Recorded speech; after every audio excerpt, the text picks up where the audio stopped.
J'ai été attrapée par l'une d'entre vous sur Instagram. J'ai publié ce make-up là. Elle a bien aimé. Elle m'a dit pourquoi tu nous le ferais pas en tuto? Je lui ai dit ouais, pourquoi pas. C'est parti. Salut toi.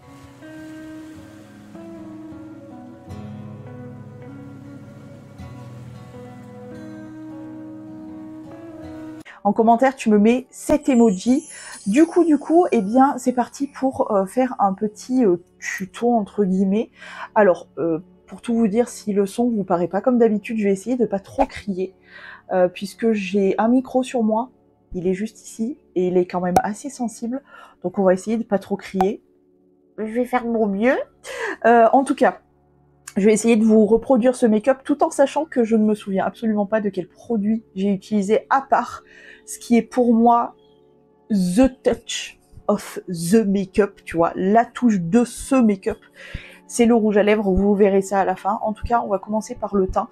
Je vais faire quelque chose de très simple, très lumineux. Je vais tout simplement appliquer du coup la base que j'utilise en ce moment, qui est la Coconut Skin de chez First Aid Beauty. Et je vais le mélanger avec un petit peu d'highlighter. Alors, celui-ci, clairement, c'est pour le finir. Hein. Mais voilà, déjà, on va attaquer par faire ça, la base du make-up. Je continue, je vais essayer de vous expliquer un petit peu ce que j'utilise, etc.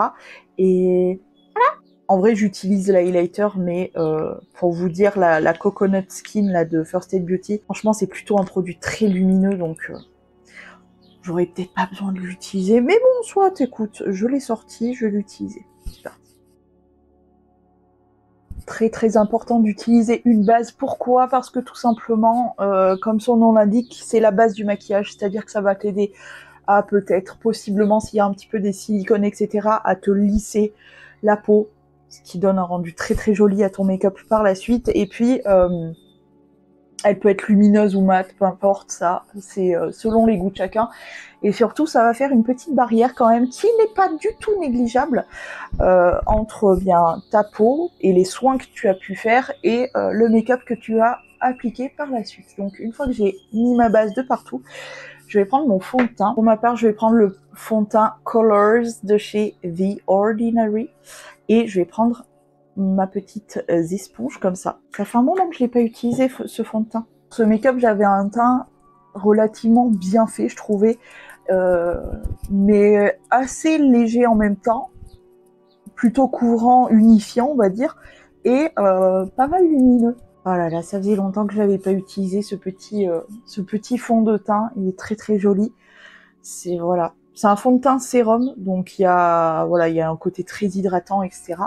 Il est vraiment très joli. Bon, en sachant que moi, ça me dérange plus du tout maintenant, mais j'ai des cicatrices d'acné. J'ai deux petits boutons, un juste ici et un juste ici.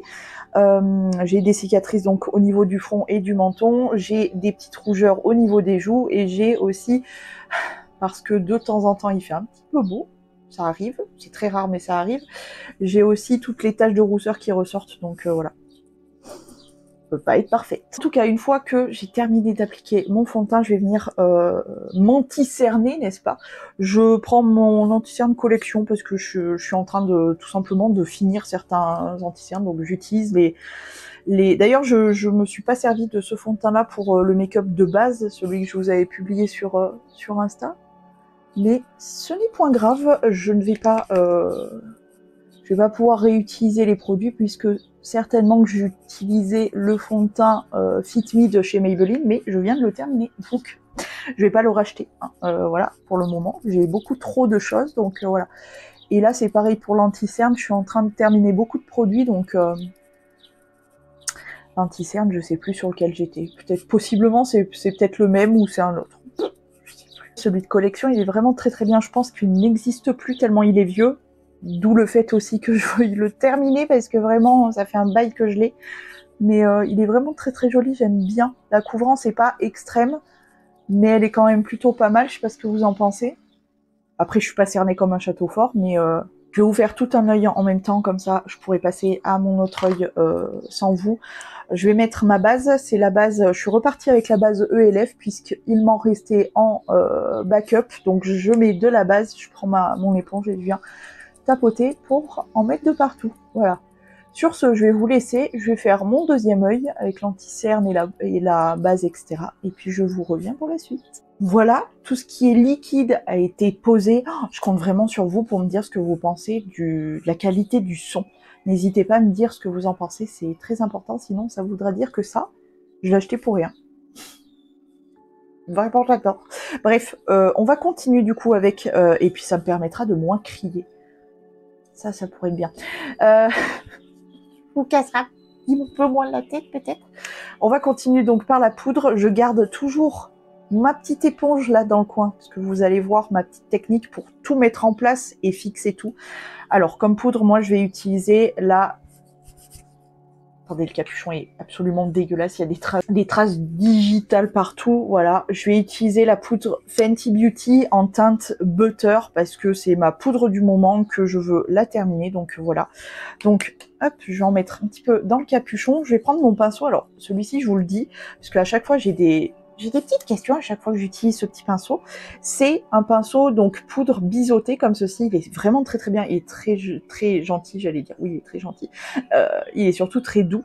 C'est un Kiko et c'est le numéro 07, je sais absolument pas si il existe encore. Doucement, calme-toi sur le débit de parole. À vous de faire vos recherches si ça vous tente, mais voilà. Ils sont pas très, comment dire, ils sont pas très donnés, les pinceaux Kiko, mais ils sont très très bien. Je vais prendre mon éponge, je vais revenir, ça c'est le défaut de la vieillerie, je vais revenir replacer tout ce qui est la base, l'anti-cerne, etc. Hop, comme ceci, pour pas faire de ridule, et je poudre. Voilà, comme ça, le contour est fixé. That's it, c'est fait, on n'en parle plus. Pareil de l'autre côté, je prends de la poudre avec mon pinceau. Je vous donne mes petites astuces en même temps, c'est pas mal, non? Hop, je viens replacer tout avec mon éponge. Si je regarde en bas, bien sûr, c'est parce que j'ai mon miroir, hein, vous l'aurez compris. Je replace tout, je viens, hop, je fixe. Et comment on fixe? On appuie la matière, donc on n'appuie pas comme une malade, hein, mais voilà, on appuie la poudre, comme ça rentre bien partout. Et techniquement, là, ça devrait plus bouger. Et je fais la même technique. Je récupère de la poudre sur mon pinceau et je fais la même technique aussi au niveau de mon front parce que je ne suis pas botoxée, donc ça bouge très très bien. Et du coup, les ridules se forment et ça bouge absolument toute la matière dans les ridules. Une fois que j'ai tout remis, pareil, je viens poudrer mon front et là je suis sûre que ça ne bougera pas. Et enfin, dernier point où je replace tout et que je viens fixer, c'est... Là, ça bouge moins, mais quand même, je préfère fixer. C'est les nasogéniens. Ça va. Pas non plus... J'abuse un peu. Voilà, maintenant que ça c'est fixé, je reprends juste ma poudre et je vais venir fixer tout mon teint. C'est histoire de vraiment bien tout fixer, comme ça ne bouge plus et on est tranquille durant toute notre journée, normalement.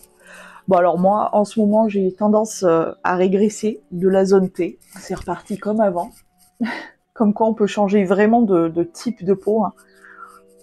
Mais c'est pas grave. C'est pas grave, c'est pas grave. Alors je ne repoudrerai pas dans la journée. Mais les papiers matifiants. Papier matifiant, si jamais vraiment ça brille de trop, un petit coup de papier matifiant histoire d'enlever le sébum et pas de remettre une couche de poudre, ça va faire cakey, ça va faire vraiment cranouille. Alors que simplement un petit papier matifiant, ça enlève tout et puis basta. Une fois que ça c'est fait, on va finir le teint. Non, on va pas finir le teint, pardon. Je vous dis que des bêtises. Je vais repoudrer, mais avec une poudre cette fois-ci qui est censée être un highlighter de chez Physicienne Formula, pardon. Et je vais venir poudrer, mais alors vraiment très légèrement, histoire juste de donner un petit glow à la peau. Et je trouve qu'en poudrant tout comme ça donne un air hyper frais et naturel. J'adore. Donc je poudre bien tout, même le front, même la zone T, où je vais finir par briller dans la journée. J'aime bien le rendu, ça fait hyper frais, ça fait hyper joli. Et comme ces derniers temps, je n'utilise pas de contour, parce que de temps en temps, j'aime pas utiliser contour. Je vais pas contourer mon visage, je vais laisser, et je pense que je ne portais pas de contour pour le make-up. Je vais simplement venir appliquer un petit peu de blush. Alors je sais plus ce que je portais, je crois que c'était le blush bisounours, mais je suis même pas sûre. En tout cas, je vais prendre celui-ci de chez Wet n Wild, tout simplement un espèce de rosé comme ça, et je vais venir l'appliquer tout simplement. C'est vraiment histoire, tu vois, bon là je vais l'estomper évidemment, mais c'est histoire d'apporter le côté bonne mine, mais c'est tout. Je vais pas en reprendre parce que déjà ils sont vraiment très pigmentés, donc faites attention aux blush Wet n Wild, mais ils sont très très jolis. Voilà, c'est tout ce que je vais faire pour le teint, et bien sûr, évidemment, dernière touche pour le teint justement, c'est l'highlighter, évidemment. On va utiliser celui-ci, le petit cœur de chez Catrice, très très mignon. Il existe encore, hein, il est encore sur le site Notino, si ça vous intéresse. C'est un highlighter très très naturel, je dirais. Est-ce que vous le voyez? Si, vous le voyez. Mais il apporte une vraie lumière, je trouve que pour tous les jours ça passe. Du coup on va passer vite fait aux sourcils là ma chérie, parce que les sourcils comme ça là c'est pas possible. Si c'est largement possible en vrai, ça va, j'ai pas à me plaindre. J'ai réussi à récupérer mes jolis sourcils. Je vais peigner pour enlever tout ce qui est fond de teint, poudre, extérie, etc. que je peux avoir dans mon sourcil. Comme d'habitude, mon petit crayon en teinte, je crois que c'est cendré, il me semble, chez Yves Rocher. Je sais même pas s'il existe encore. Je m'étais fait un stock de petits bâtards parce que je trouve que c'est la couleur qui me va le mieux et je vais venir le fixer avec ce fixateur de chez Essence. Tout simplement, voilà, il n'y a pas grand chose de plus. De temps en temps, si je le sens un peu faiblard, que j'ai un peu plus de trous, etc., je comble avec ce feutre là de chez NYX, c'est le Lift and Snatch. Voilà, m'énerve cette bretelle. Donc voilà, c'est tout ce que je fais. Je fais mon deuxième sourcil et je vous reviens. Deuxième sourcil effectué, je vais vous montrer le genre de make-up que j'ai fait au niveau des yeux. Attention, alerte, c'est super simple. Vraiment, je ne me suis pas du tout cassé le fiac. Hein. J'utilise par contre une palette que je commence à tester, donc rendez-vous sur Instagram comme d'habitude. J'ai déjà fait un make-up avec, je pense que je vais faire là le deuxième et puis ce sera déjà pas mal. Mais rendez-vous sur Insta pour le deuxième make-up et je me souviens plus exactement de quelle palette j'ai utilisé, etc. Mais en soi, c'est vraiment un make-up genre, vraiment, si je devais me maquiller tous les jours, parce que je me maquille pas tous les jours, clairement, c'est comme ça que je me maquillerais. Hyper simple, efficace et en même temps joli, travaillé.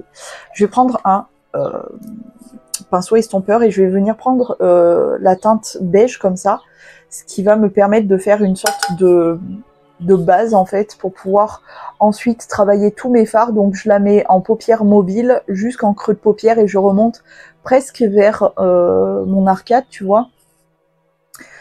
Ça, c'est vraiment pour faire glisser les fards. Une fois que ça c'est fait, que la base est faite, on va dire, je vais prendre un autre estompeur, hop, estompeur tout bête, tout simple, et je vais venir prendre cette espèce de couleur comme ça, de transition, pour faire mon creux. Donc là, je veux bien imbiber mon pinceau de matière, mais je tapote et je reviens en prendre pour qu'il y en ait vraiment, mais que ça soit pas trop genre, paf, tu vois, bref.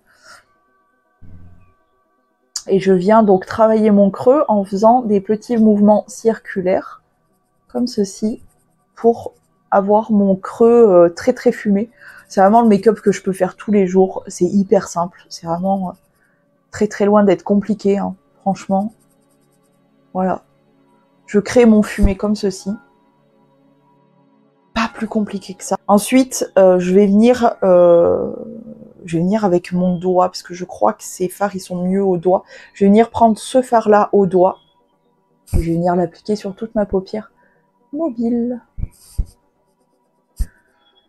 Tout simplement, je vais pas me casser le dos avec mes pinceaux, etc. Parce que, en règle générale, si tu veux maintenir la luminosité d'un fard, genre typiquement ceux-là, là, ils sont très très bien au doigt. D'ailleurs, je vous ai pas dit, mais c'est la palette Nude Queens de chez Fashion Makeup. Ça coûte genre, ça doit coûter 3 balles ce truc. Et c'est l'une d'entre vous qui me l'avait gentiment envoyé. Et franchement, elle est vraiment, pour le peu que j'ai pu tester, c'est-à-dire un seul make-up jusqu'ici, elle est vraiment pas mal. Je reprends ma première... Non, attends. Je reprends. Avec le bon pinceau, c'est mieux. Je reprends mon fard de transition, mon fard de creux, et je viens tout simplement fondre encore une fois pour qu'il n'y ait pas trop de démarcation et surtout que le fard lumineux soit bien ancré avec le reste, comme ceci. Le make-up que je porte sur la photo est beaucoup plus clair que ça, mais c'est pas grave, c'est pas grave. Ça change un petit peu. Maintenant, j'ai oublié de prendre le bon pinceau. J'espère que vous appréciez le décor, etc. parce que moi, je me suis emmerdouillée à faire ce décor. C'est-à-dire que vous voyez pas comment je suis installée. J'ai piqué le bureau de Pili Poupiette. Enfin, c'est une catastrophe et surtout, je n'arrive pas à circuler. Le moindre truc que je dois faire, heureusement, je suis quelqu'un d'hyper organisé. J'avais bien tout prévu, mais c'est un dawa pas possible. Bref, je crois que le coup de ce make-up, j'avais testé ce petit pinceau-là. C'est le pinceau, comment il s'appelle? Est-ce qu'il a un nom? C'est le 11 de chez BH Cosmetics qui est censé être, je pense, je crois que c'était un pinceau liner de base. Et du coup, on va s'en servir comme pinceau liner, et évidemment. Et je vais venir prendre cette couleur-là. C'est un espèce de foncé mat. Je vais venir le prélever du coup avec mon petit pinceau, comme ceci. Et je vais venir tracer une sorte de liner. Mais je veux qu'il soit assez fumé, donc j'ai pas besoin que ça soit très précis en soi. J'ai juste besoin qu'il soit... Est-ce que vous voyez ce que je fais? Ouais. Bon, en même temps, je suis pas non plus professionnelle. Je ne suis pas professionnelle. Je veux juste avoir un trait, mais assez fumé. Et surtout, je veux l'accentuer au niveau du ratil. Là, tu vois, ça me convient. C'est pas trop, c'est très bien. Et je vais prendre la même couleur. Donc exactement la même couleur. Et je vais venir travailler mon ratil inférieur avec le même pinceau. Je vais le faire très proche, comme ceci. Une fois que j'ai fait mon ratil, je vais prendre un tout petit pinceau. Typiquement, ce genre de petit pinceau, là, c'est un Morphe X Jeffree Star et c'est le numéro JS12. C'est un tout petit, un mini estompeur comme ça. Et je vais venir estomper mon ratil, tout simplement. Voilà. Je le balaye un petit peu pour qu'il soit à son tour aussi fumé. Les dernières touches que je vais rajouter, c'est des touches de lumière. Je vais prendre mon highlighter pour le teint, je vais prendre mon petit doigt et je vais venir appliquer un peu d'highlighter donc au coin interne pour apporter la petite touche un peu de lumière et tout. Et hop, j'en applique juste au niveau de mon arcade et je viens avec un autre doigt propre, ça serait bien. Je viens l'estomper un petit peu. Voilà, et mes points lumière sont créés. Je vais faire l'autre œil et je vous reviens. Dernière petite touche histoire de fignoler, de fondre tout ça. Je reprends mon premier fard, celui qui m'a servi de base. J'en mets vraiment presque pas. Et je viens fondre juste les contours de mon fondu, justement. Est-ce que vous voyez une différence? Moi, je la vois. C'est pour ça, peut-être qu'il n'y a que moi qui la vois.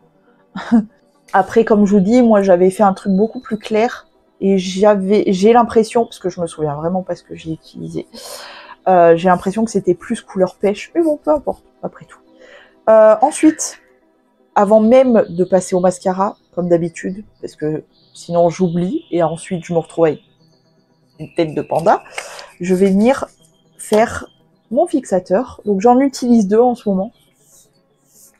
Un premier qui n'est pas réellement un fixateur d'ailleurs.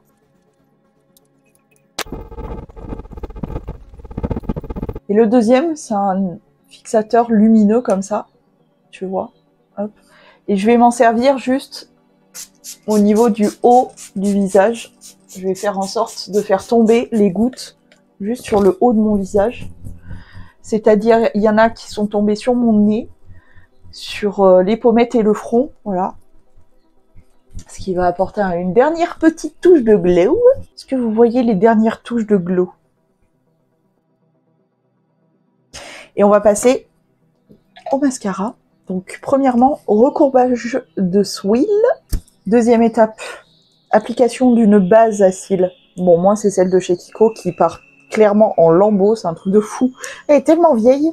Oh, j'ai hâte de la finir. Je suis proche de la fin, là, pour vous dire. On va laisser sécher ma base. Ça se voit que j'en ai mis. Et on va venir travailler les cils du bas avec le mascara Rimmel. C'est le Extra Long Lash, comme ceci. Et je vais venir du coup travailler mes cils, mon ras de cils inférieur, mes cils inférieurs.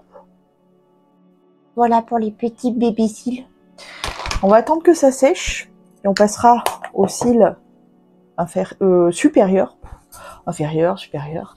Ok, elle est presque sèche, ma petite base. Donc, eh bien, on va finir le make-up par une petite couche de mascara. Le classique volume, je crois, mascara de chez Maybelline, que j'applique du coup sur ma base, comme ceci.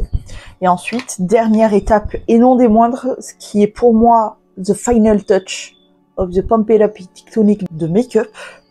Il s'agit de ce rouge à lèvres. Donc, c'est le Bellini rouge à lèvres liquide de chez Anastasia Beverly Hills, qui fait vraiment tout l'effet du make-up. Je vous montre.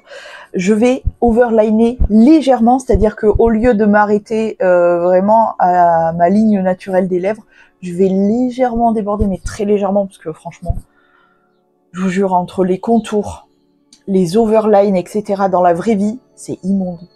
Vraiment, c'est immonde. Faut arrêter de faire ça dans la vraie vie. Alors si les nanas se trouvent belles, c'est très bien. Hein. Moi, je suis pour. Hein. Mais vraiment, les gens de l'extérieur, ça se voit. C'est pas beau.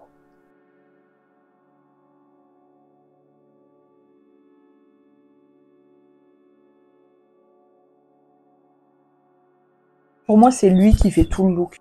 Et voilà les gars. C'était vraiment pas sorcier. Hein. Écoutez, vous avez les dessous de ce make-up. Pour moi, le look, vraiment, enfin, ce qui fait le truc joli de ce make-up, c'est le rouge à lèvres avec les petites boucles d'oreilles. Je sais pas, je trouve que ça va bien ensemble. C'est bon, bref. Voilà pour le look.